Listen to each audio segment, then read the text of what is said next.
بسم الله الرحمن الرحيم والحمد لله رب العالمين والصلاة والسلام على خير من نطق بالضاد نبينا محمدا وعلى آله وصحبه أجمعين. Assalamu alaikum wa rahmatullahi wa barakatuh. Welcome back to the Ramadan series, Ramadan Hadith of the day. Today we're actually on Hadith number 7. And we're going to actually cover two hadith today that talks about the same meaning. They both read as follows. وعن سهل بن سعد أن رسول الله صلى الله عليه وسلم قال لا يزال الناس بخير ما عجلوا الفطرة. The first hadith, it means on the authority of Sahl ibn Sa'ad, that indeed the Messenger of Allah sallallahu alaihi wasallam said that the people are still in a state of goodness as long as they rush to break their fast. And the second hadith, ومن حديث أبي هريرة عن النبي صلى الله عليه وسلم قال الله أحب عبادي إلي أعجلهم فطرا. That from the hadith of Abu Huraira, on the authority of the Prophet sallallahu alaihi wasallam, he said that Allah subhanahu wa ta'ala said that the most beloved of my servants to me is the ones that rush, right? The ones that rush to break their fast, or the quickest of them in breaking their fast. Let's look at some of the nouns from the first hadith. And the first noun that we like to cover is khair. Khair. Khair good or goodness. Like we say kayfa haluka. How are you? I say ana bi khairin. I am in a state of goodness, or I'm doing good. Ma, as in ma ajjalu al-fitr. Right? This ma it is considered al ma al-mawsula.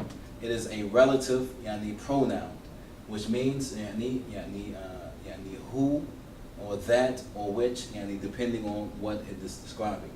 However, this ma is also considered ma al-masdariyah. It is the ma that functions with the masdar or the germ. Our next noun is al-fitr. Al-fitr. And al-fitr, the basic meaning is the natural inclination to do something, right? Al-fitr, right? Your nature or human nature. However, this also has a second meaning, which is al-iftar. And we define al-iftar as the act of breaking one's fast. Now, in the second hadith, we also see some different nouns. We have the word hadith. Hadith. The word hadith actually has several meanings. One meaning is hadith, conversation. Right? Hadith, speech. It also means jadid, like new or modern. And the last meaning of hadith is the traditions of our beloved Prophet Muhammad sallallahu alaihi wasallam. And the plural of hadith, meaning the traditions of the Prophet, is ahadith. Ahadith. We also have abdun. Abdun mean a servant. And the plural for abdun is عباد يعني عباد servants. And we have يعني two comparative or superlatives يعني in the second hadith, right? أحب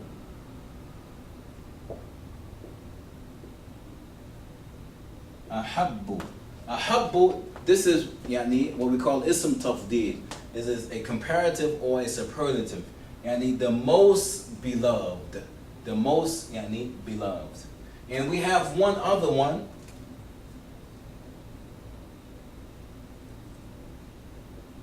Yani a'jalu. Yani a'jalu.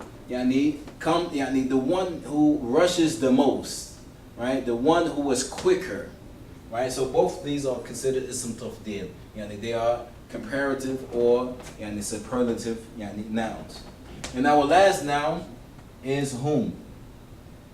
And whom is considered yani ism or yani it's a damir al-muttasil.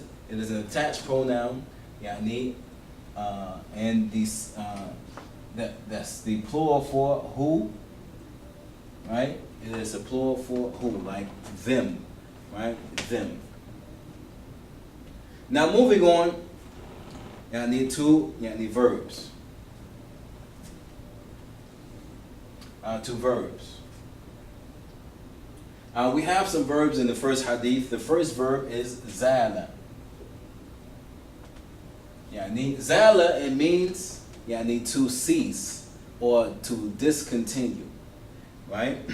And the mudari is yazalu. Yazalu. A lot of times you're going to see it with la. For example, la zala, right? Or la yazalu, right? And when you add the la to it, it means to continue, right? It means to continue, right? And actually, la zala, right? It is a sister of yani kana, right? It is also considered a being verb, right? Meaning that he is still in this particular state, right? Or he continues to be in this state.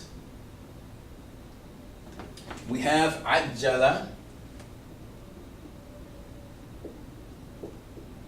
Ajjala, which is a second form of the verb. Ajjala, yu'ajjilu. Yani yu'ajjilu. It means to rush or hasten, yani to do something. Right? Ajjala yu'ajjilu. And the fil amr is ajjil, right? To rush. And the masdar is ta'jil. Yani ta'jil, right? Rushing or yani rushing quickly.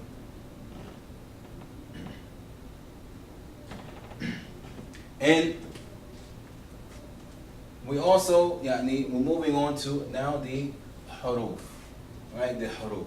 Right? And there's one new haruf that we have not covered yet, and that is min, right? That is min, from, right? It's a preposition, a harfu, jar. And 2 points before we go into the grammatical analysis of this hadith. Number one is that if we look at hadith, number 2, it reads, qala Allah, that Allah subhanahu wa ta'ala said. And this type of hadith is what we call al-hadith al-Qudsi, right? Al-hadith al-Qudsi. When the Prophet sallallahu alaihi wasallam said that Allah subhanahu wa ta'ala said, right? This is what we define as al-hadith al-Qudsi. And even though the Prophet mentioned that Allah mentioned this is not considered ayat al-Qur'aniyah. These are not considered Qur'anic verses, meaning that we cannot recite this hadith in salah, that we cannot receive any good deeds for reciting this hadith because it states that Allah said no, right? And this is the difference between the hadith of the Qudsi and also between the Quranic verses. Now let's look at this hadith grammatically, or both of these hadith grammatically, right? Again, conjunction wa an harful jar. So immediately following the harful jar is ism majroor, the object of the preposition. It is majroor, genitive, taking the kasra, right? And yani ibni Sa'adin. Yani ibni Sa'adin, we defined it as yani a kunya, right? Who was Ibn Sa'ad? Yani Ibn Sa'ad is Sahel, and who was Sahel? Yani Ibn Sa'ad, right? So this is considered a kunya, yani a nickname, right? And it is considered better as well. It is a substitution. Sa'ad is no more than Ibn Sa'ad, yani, Sahel is no more than Ibn Sa'ad, and Ibn Sa'ad is no more than yani Sahel. So it follows in the same grammatical yani, analysis, right? So it also takes kasra, right? It is mudaf, right? The first object of the compound, or first noun of the compound word, and the sa'adin is mudafun ilayhi, right? Second word of the compound, it is majroor, genitive, and it takes a kasra. Anna is from the sisters of inna, right? And rasula, it is the ismu anna, it is the subject of anna, and it's mansub, accusative, and it takes fatha. It is also mudaf, the first word of a compound. In lafzul jalal, Allah subhanahu wa ta'ala is the second word of the compound. Mudafun ilayhi, it is majroor, and it takes the sign of a kasra. Qala fil madi, passive verb. La yazalu is from the sisters of kana, meaning to continue or to remain. And the subject of la yazalu, or the ismu la yazalu, is anasu, right? It is marfu', it is nominative, and the basic sign is dhamma, right? B is the harful jar. It is a preposition, and khairin is the object of the preposition. It's a mashru', and it takes a kasra, right? And bi khairin is actually sits in the position of khabaru la yazal. Ma is actually a short version of ma dama, ma dama, right? As long as, right? So it's a shortened version of this. So we're actually saying as long as they rush, right? As long as they rush. Ajala is fi'l madi, is a passive verb, right? And the waw is the waw al-jama'ah, right? It is the fa'il, it is the doer of the verb, right? Who rush, they rush, and this waw represents they, because it's actually serving as an attached pronoun.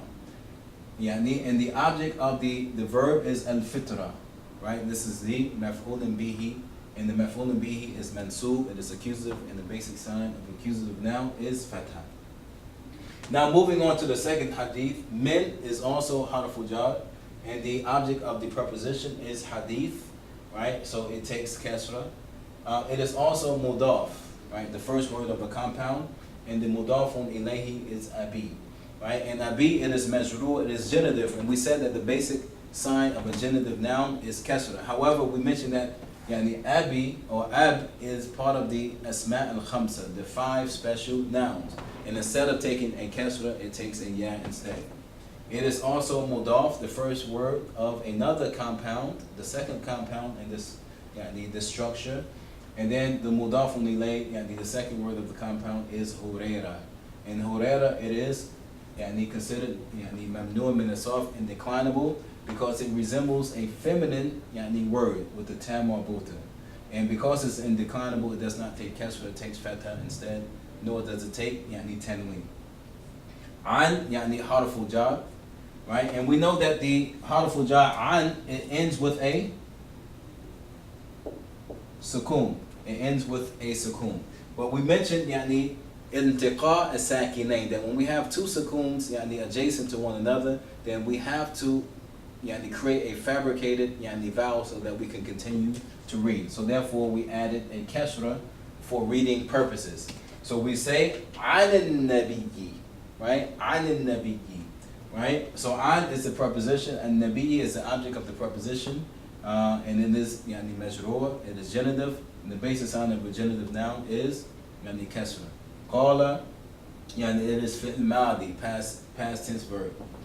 And qala again, past tense verb. Allah lafzul jalala, it is the object, or the subject of the verb. It is the fa'il, right? Who said? Allah subhanahu wa ta'ala, He said. And the statement is ahabbu.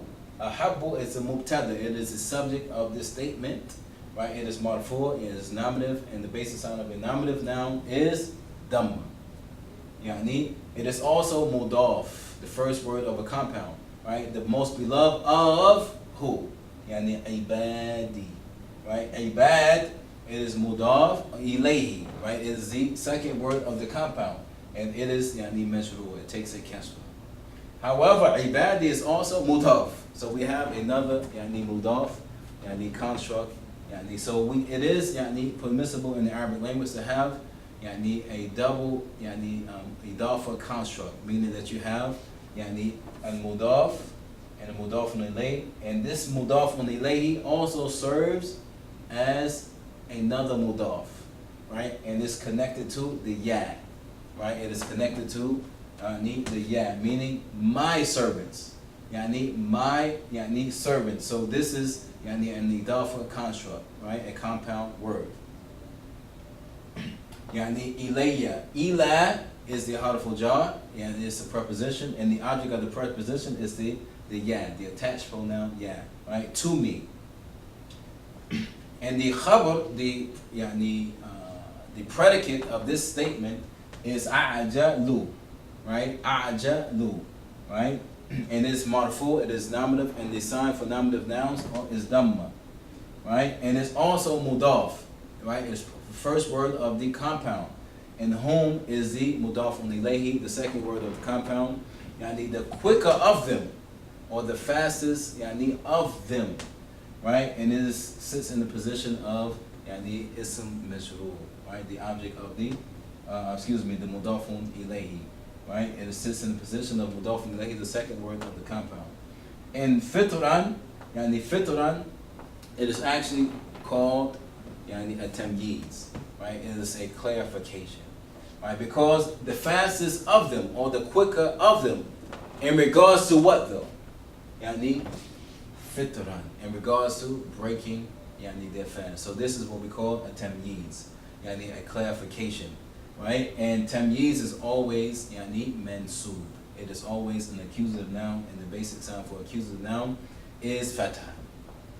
Now, the explanation of this particular hadith, ta'jilu fitra mustahab, that rushing to break our fast, this is something beloved and liked, it's part of the sunnah of our beloved Prophet Muhammad sallallahu alaihi wasallam, and it's something that is encouraged. فيه الحث على تعجيل الفطر, right? So the Prophet sallallahu alaihi wasallam, and as well as Allah subhanahu wa ta'ala in the Hadith al-Qudsi, they are encouraging us to rush to break our fast. That once the time of breaking the fast hits, then we should rush to break the fast. We should not delay and break our fast. Right? So what determines the breaking of the fast? Number one is that it's time. Right? When the sun has set, right? When the sun is no longer visible in the horizon, then we have to break our fast. We have to break our fast. Right? So it does not mean that when the sun or when the sky is completely dark. Because sunset, it doesn't mean that the sky is completely dark. It only means that the sun has set, it has went below the horizon, right? So we have to break our fast at that particular time. And the second thing is that if we are able to hear the call of prayer, to hear the adhan being called from the masjid, or even if our looking at the calendar, or even if on our phones or on our computers we have an adhan that is accurate with the adhan for the masajids, for the mosque, then we can break our fast on that. But the adhan is not the what breaks our fast. right? It is the sunset that allows us to break our fast. However, we just call the adhan to indicate that the sun has set. So when the mu'adhin, the one that's calling the adhan, as soon as he says Allahu Akbar the first time, then it is permissible for us to break our fast, and we do not have to wait until he actually finishes it to break our fast, because he is only indicating that the sun has set. So therefore the sun has already set, and he's just letting us know that it has set. So we can break our fast as soon as he begins the adhan. Again, thank you for tuning in to the Ramadan series, sponsored by WBIMA Muslim Talk Radio. Visit the website at www.muslimbureau.us. And I'm your host for this series, Al-Ustaz Yusuf Jabber from the Arabic Linguist Institute in Newark, New Jersey. Visit our website at www.arabicinstitute.us. Until next time, Assalamu alaikum wa rahmatullahi wa barakatuh.